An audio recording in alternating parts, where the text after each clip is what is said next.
What's up, YouTube? So today's topic, I'm gonna talk about the reasons why I'm breaking up with my ex and the reason why I'm giving up on our connection. We've been, I will make, so we've been dating and we've been in a relationship for about a year and a half. We met online. We met through Twitter. We eventually met in person.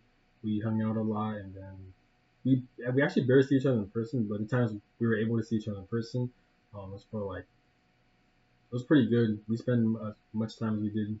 We felt really comfortable with each other. It was a good spiritual connection. But it didn't end well. Because in my opinion, the person I was dating, she was very emotionally closed off. She's very emotionally avoidant. Very beautiful though. Very curvy, very sexy. She's probably the most spiritual woman I've actually met.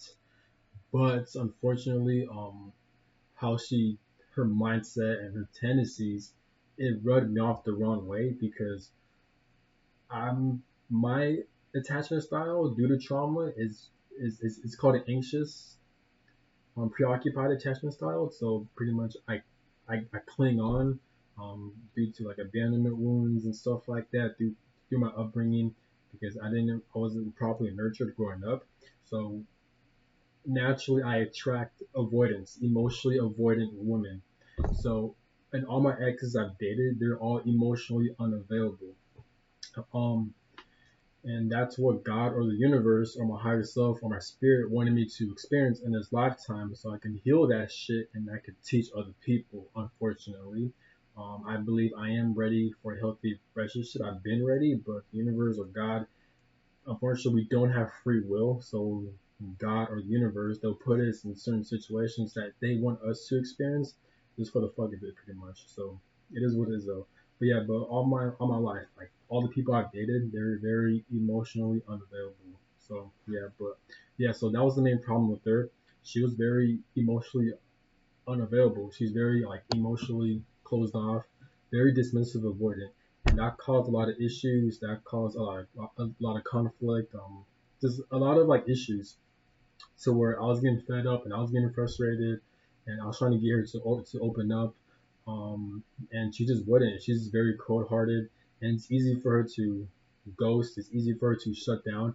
It's easy for her to detach because obviously she's emotionally avoidant, dismissive avoidant. So she's not connected to herself. She doesn't get herself um, closure. She goes everyone else. So of course she's not gonna give me closure, or she's not gonna take accountability if I tell her if I call her out what she's doing is not right, or you know what I'm saying. So yeah, so that were the main issues, and I'm not saying I was perfect. There were times where like I would act up emotionally because we just kept on triggering each other. We're the complete opposites, and dismissive avoidance tends to attract partners or people who are very anxious, and vice versa. Me, I'm anxious. I attract a lot of partners that are emotionally dismissive avoidance, and it's a recipe for disaster. So whenever she'll run, I'll chase pretty much, and I'll fight for the connection. Um, and that connection was very draining on my part because like I feel like I've done everything in my power to fix this connection. We wouldn't honestly we wouldn't be even dating that long for a year and a half if it wasn't for me because I was the only one that was trying to fix this connection. I was the only one try to fight for the connection, but because she's so emotional and avoidant, eventually it was bound to die down because I'm burned out pretty much, and there's too many issues, too many triggers. Again, I said I wasn't perfect, but there are times where I would get triggered and I'll do things I regret out of being triggered and out of trauma because it's a traumatic reenactment with these kind of connections. But I'll do my best to try to self-reflect and try to fix it. But with her, she doesn't do that because she's very emotionally avoidant and she'll make excuses and she'll justify her behaviors and try to put the blame on me. So it's narcissistic behavior. Um, she's not a narcissist though. She just has a lot of trauma and she's not willing to do the healing work. So she'll justify her behaviors and she'll find excuses because of that. Um, Narcissistic people compared to dismissive avoidance, they're both very similar on how they act, but there's a huge difference. People who are narcissistic is more so of a spiritual thing, and people who are dismissive avoidant, they're operating more so off of trauma. They're both operate off of trauma, but with narcissistic people, they do it so they could feed their ego, so they could take people's energy, and so they feed off of human suffering. That's how they're able to get by in life, pretty much. With dismissive avoidance, they generally it's too painful for them to heal. It's too painful for them to self-reflect. It's kind of similar to narcissists, but basically narcissistic people, they're they're more spiritual. Like narcissism and being narcissistic is more so of a negative spiritual energy, if that makes sense, because they're harming people, and that's spiritual pretty much. Dismissive avoidance, they're just operating this shit off of trauma, but they're not trying to hurt people purposely. They're not trying to feed off of people's suffering. They're not. They're just genuinely traumatized, and they can't really. They don't have the balls, or they don't have the strength to face themselves. Most avoidants don't face themselves, and they all do the same shit pretty much. This is why they don't take accountability. This is why they ghost people. This is why they don't give you closure. This is why they'll keep you stuck. Basically, I did made a lot of videos about narcissism, what it is, and there's other videos as well on YouTube. So if you look through my channel, I have over 800 videos. It's out there, but I'm not going to talk about this video. I'm not going to repeat myself, but yeah, so it was very frustrating. I'm very bummed out. I didn't want to end the connection, but at the end of the day, I'll just keep fighting for the connection. No changes have been made. I don't think she's gonna change her ways, and unfortunately, there's nothing I could do about it. You know what I'm saying? Like I had to do a lot of self-reflection. I fought a lot for the connection. If anything, I'm not trying to be petty, but with this connection, I've spent the most money. I've taken the most action. I fought for the connection. I've done everything for this connection. She didn't have a job. She didn't have a car. Me, I was in the military, so of course I had a vehicle. I was able to afford to take us out on dates. I haven't paid for her to fly to see me, and I've done all this shit. And I feel like it's kind of not fair on my part because why am I doing all of this and I'm also doing the emotional labor while she's not taking into consideration that I'm fighting for the connection. And now, like I said, I'm not saying I'm perfect, but I've done things that are very harmful to her. I've done things that I regret doing, but at the same time, whenever I do those things, I'll do my best to try to heal myself, try to self-reflect, so I can fix the connection because I genuinely care about this connection. But it doesn't make it doesn't justify the things I've done and the behaviors I've done with this connection that I've done to hurt her emotionally, you know. So it wasn't justified. But I think the difference between me and her was that I actually was willing to heal myself and to fix this shit. With her, she just avoids and dodges and disconnect and ghost and find excuses on why she acts the way she does. You know what I'm saying? Some of it are valid due to my behaviors, but for the most part, I can see through her bullshit. Like, and it's not because she doesn't care or anything, but because she doesn't have the right tools and she genuinely doesn't know how to self reflect or her nervous system is wired differently compared to mine. I'm more anxious. I'm more emotional with her, and I'm more emotional and anxious off of trauma.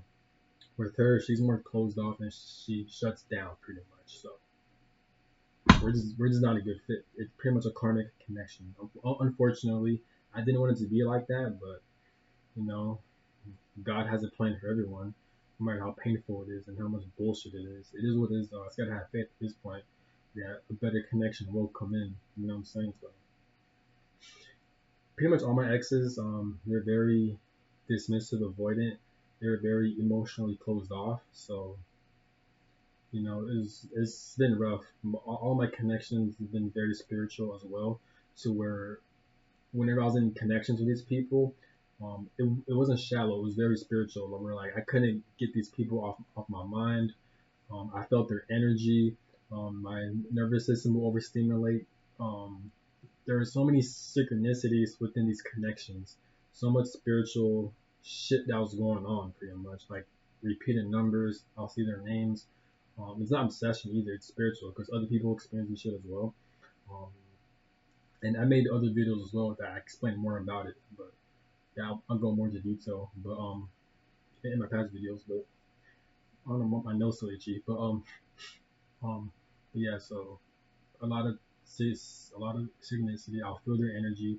I couldn't get them off my mind, and unfortunately, it's because if you're stuck on a person energetically, doesn't mean it's because either you're meant to learn a lesson and try to grasp it, or they're not learning the lesson and grasping it. So now you're stuck. So now they're keeping you stuck energetically.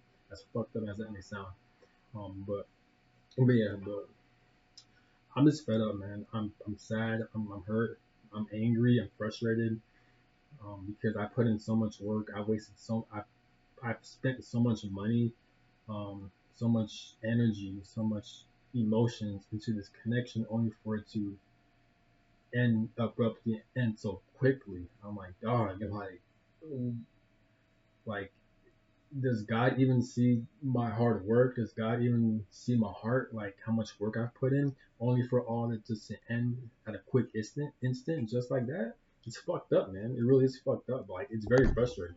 I'm like, man, should I give up on love? What's the point if I'm gonna, if, cause me, I'm genuinely ready I've been ready for healthy romantic connection. I have the information, I have the knowledge, but unfortunately, God or the universe, since we don't have free will in this life, everyone has a different, everyone has a different life purpose. God wants people to experience different things out of their control, good and bad. So unfortunately, in this lifetime, God wants me to experience a lot of women who are very emotionally unavailable and are also very narcissistic. And God wants me to heal my trauma that was out of my control that I've experienced growing up so I can heal this shit. Even though I have the knowledge and information energetically apparently, or based on my soul contract or this life script, God wants me to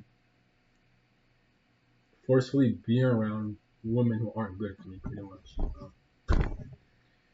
I don't know, my next connection, most likely I am going to be in a connection with another dismissive avoidant. I know that to be a fact, even because I've dated 3 women in a row that were very spiritual, out of my control, very strong connection and pull, that are all emotionally unavailable. And there's always an outside circumstance that's preventing us from either fixing things and working things out and for us to be together. Always. So yeah, so it's bullshit. I do question God a lot. I feel like God doesn't realize that I could see through the bullshit pretty much, but it is what it is. That's why I make videos. Um, but the best thing I could do is learn from it. So my next upcoming connection, I could like do better, and I can have more wisdom and self awareness and discipline, and I'm more prepared pretty much. So hopefully my next connection will be better. I doubt it, but I'm not discouraging myself. I'm not being pessimistic, but I'm just being realistic. I'm starting to realize how this human experience operates pretty much. We do have free will, but at the same time we don't, because there's a lot of circumstances that are out of our control that God or the universe likes to orchestrate, like the family we're born into, the people we're around with, our life, our survival situation, and shit like that. So yeah, it is what it is though. So yeah, it wasn't easy giving up on her and giving up on the connection. It really wasn't easy. I had to think a lot. I was doing a lot of self-reflecting, and it wasn't easy. I still have hope, but there's there's no signs of her actually changing. She's still stuck on the same habits, and I'm coming to the conclusion. You know what? It's not worth it. It wasn't meant to be. Whatever God's plan is, clearly is not meant to be. So I'll just leave it in God's hands pretty much. It's fucked up, but I'm kind of mad. I put in so much into. I put in so much work into it, but it is what it is though. So it's frustrating. A lot of women are I feel like most women are very narcissistic. They're very emotionally dismissive, avoidant. I do blame social media because social media it gives women a false sense of identity and a false sense of ego because social media is not real life. Because most women they don't participate in the real world as much compared to men. So women they're consumers. They consume a lot compared to men. Men are more so builders and they invent things and they're more physical. You know what I'm saying? Women they just consume shit pretty much and the followers pretty much and the nurturers. So it makes sense that with the social media internet age we're in, women they consume that shit a lot and because they don't go out as much due to the society, they use social media to give themselves a false sense of an identity and a false sense of ego. And that makes them become very narcissistic and it makes them become very self-centered. And that's why men and women are having a hard time dating. Now, I'm not saying it's all one gender's fault. No, obviously it's both genders. But in this video, I'm talking about specifically for women, based on my observation. I'm not saying I'm right, but that's based on my observation. Um, Men they're struggling. It's a struggle. It's hard for men to date women because most women they they don't take accountability. They lack emotional morals pretty much. They're very narcissistic and they're very stuck up because they have a false sense of ego. They think they're somebody on social media, and that forces them to lack communication skills. They don't know. They lack basic principles and morals and shit like that. And if and they think that the world owes them something, all because of social media. Social media is a good thing, but it's also a bad thing. It's a double-edged sword, and that's why the dating in this generation is all fucked up. I'm not sure how it is in the previous generations. I'm not sure if it was easier or if it was the same or it was less complicated compared to this generation, but it makes sense that since we're in the social media age, a lot of people are very narcissistic. A lot of people have a false sense of identity and a false sense of ego because they use social media and the internet to create an ego or an identity for them so they can feel like they belong in this corrupted society pretty much. And it fucks everything up pretty much. So. And I can see it too, like, because women they tend to be followers on social media, so whatever is trending, they want to do the same shit pretty much. There are examples, but I'm not gonna name it because I'm tired. But they're pretty much following trends and what the other person is doing and shit like that. And that's another that again they're creating a false sense of identity because of that. And now they don't know themselves like that. They don't take the time to know themselves. And the society it traumatizes people. So now women they pretty much use social media, even if they're not realizing it, they're using the social media for them to create a false sense of a reality pretty much. And it's completely different compared to the real world because now they don't know how to operate in the real world because they're so in tune with the internet pretty much. So that's all I gotta say. Have a good one. Peace.